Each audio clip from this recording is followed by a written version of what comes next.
Welcome to my home again during these 37 days every day. I have been inside your house and you have been inside mine. What I need to tell you today is that I would like you to know that the same process that you guys have been going through, the same process, this fight to be beautiful in God's eyes, I have been going through as well. I don't want you to think that I'm here in the position of teaching you something that I don't live. Whatever I'm saying here, I've been going through the same process. And some of you have been writing to me, telling me how difficult it has been since you started doing this challenge, how hard. And it has been tough times for me as well. Have been, for example, recently I've just gone into that little box. Remember the box with the little monsters? And I have uncovered things about myself too.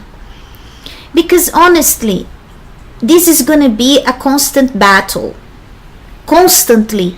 We have to be going deeply and finding things about ourselves, because if you don't find things to change, it means that you are in a stage where you think you don't need to go more. And it's like this: we need to be making space. We need to make space for God inside of us, more of God and less of us. And the more we do this, the more of God we are going to have and more experiences with Him.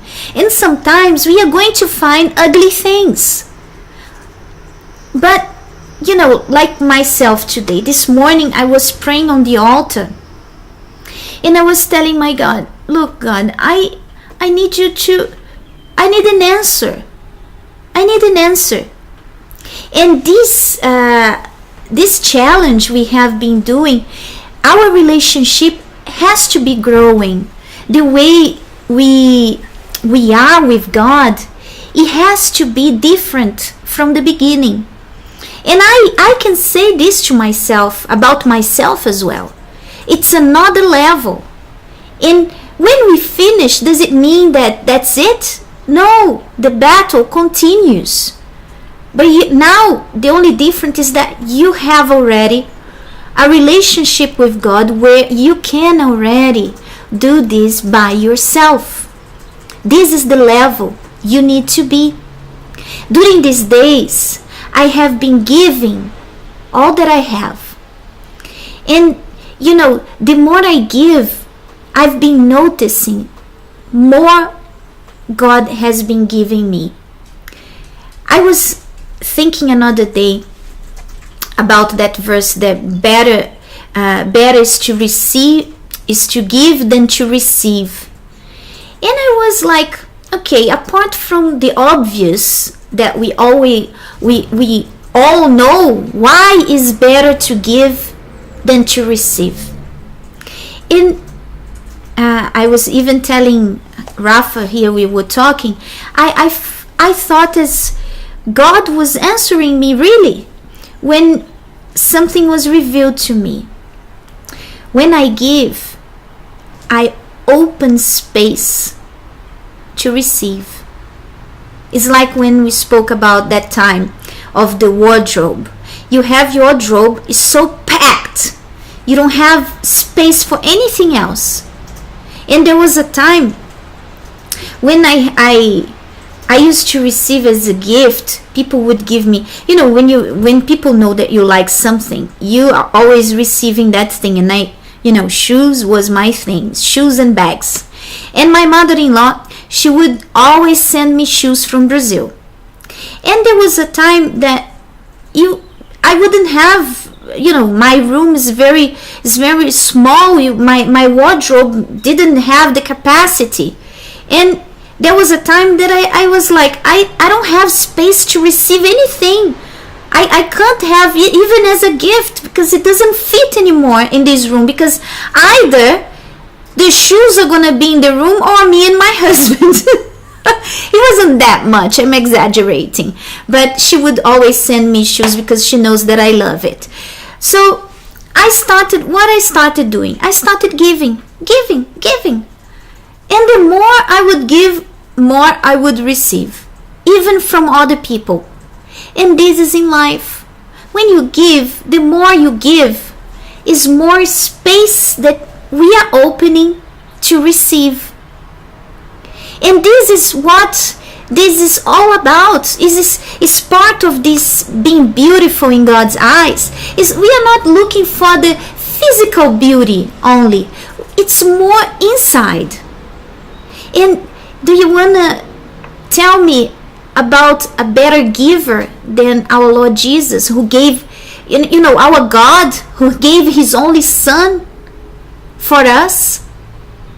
Of Jesus, who gave his own life for us?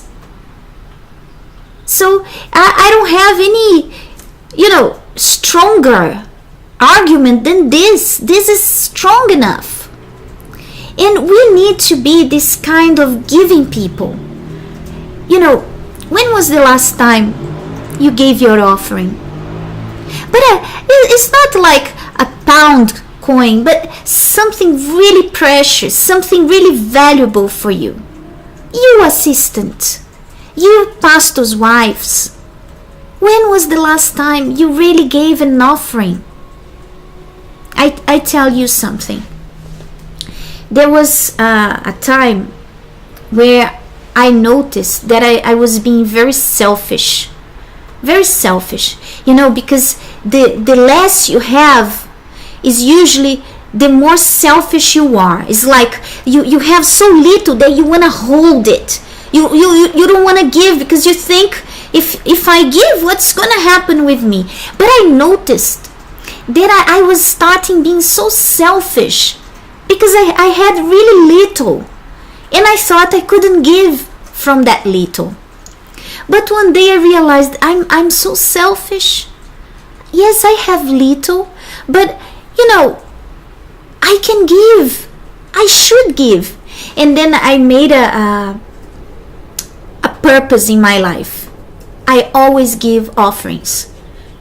I made a point that always I go there. There are times that it's hard. Sometimes I have nothing, so how can I give what I don't have? But as long as I have, I always go there and give my offerings. Always. I always make a point. I give my offerings because I need to give. And give in all the areas. I look where I can give.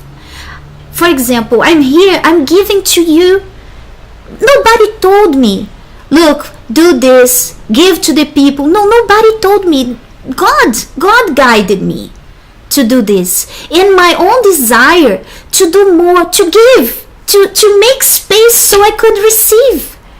And honestly, I have been receiving so much in all the areas. First of all, intimacy, relationship with God, strength, guidance from the Holy Spirit.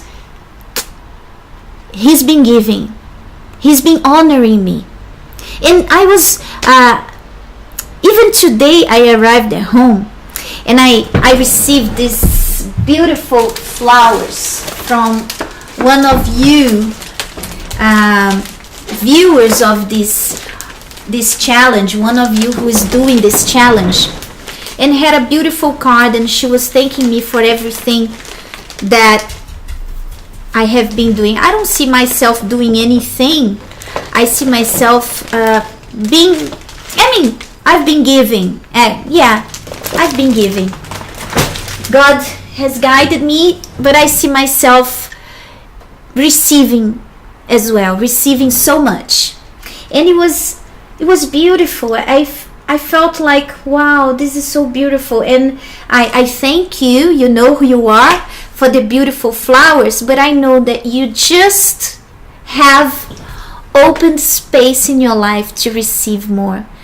Whatever you spent with these beautiful flowers is an investment that you did into opening space so you can receive. not from me, not from people. And this is the beauty of giving. This is the beauty of giving, is when you don't expect to receive from people. You expect to receive from God. Or maybe you don't even expect, but you know that when you open the space, which is giving, you're going to receive. I received as well this beautiful bag here. Let me tell you about this. I arrived one day from a trip where I went to a pastor's meeting in another country. And I arrived home and this beautiful bag with a beautiful letter was waiting for me. The person didn't say who she was, but she wrote something that I'll never forget. She said like this is just a token that I want to give to you, and I don't want you to know who I am, because if you know who I am, you're gonna come and thank me. But I just want you to know that, you know, God used me to give you this. And you see, I went to a church, one of our church, to make a visit, and I received this beautiful card from the children, from one girl there in the church. Even Toby is here, if you can see Toby. You see? So Toby is here. She put pictures of herself. Look. And she put me and my husband. She wrote here, "Thank you for blessing us. I'm looking forward to joining Priesthood." And then she put more pictures. This is a gift. She took time to do this. She took time thinking about it. And a gift, it's beautiful.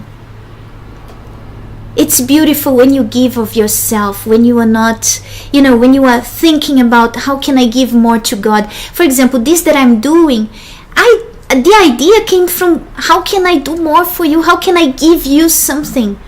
You have been giving me. I need to give this as well.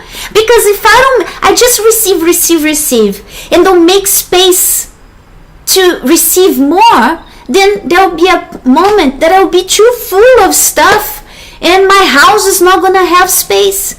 So from time to time, I'm always giving, even physical stuff. Even my clothes, my things, even this I have to be giving. So how is the giving in your life? Do you know how to give? Give a good gift of your life. Have you been giving your time to God, your offerings, even your tithe? This makes a big difference into this challenge of being beautiful in God's eyes, because He's seeing the interior. Do you have space to receive, or you are so full of receiving that you cannot have any space to receive? That's the question. Have you been thinking of how giving you are to your friends? Maybe you only think about your life. You don't think about your friends. You don't think about, for example, you young ones, you only think about church. You don't think about your parents. You don't think about giving anything to them. You want to give to show off in a certain circumstance, but without anything, without just thinking like this: my God, I just want to open space so you can give me of you. Think about that. Think if you have been doing this. Open this space. Learn that the great thing about giving is that you are opening space, and it doesn't matter. Don't expect that you are giving someone a gift that you are going to receive back. Don't expect that, because if you expect, you're in trouble, because you're get ready for getting hurt, because not always it happens. So check this out. This is the task for today. We'll be back tomorrow. Bye bye.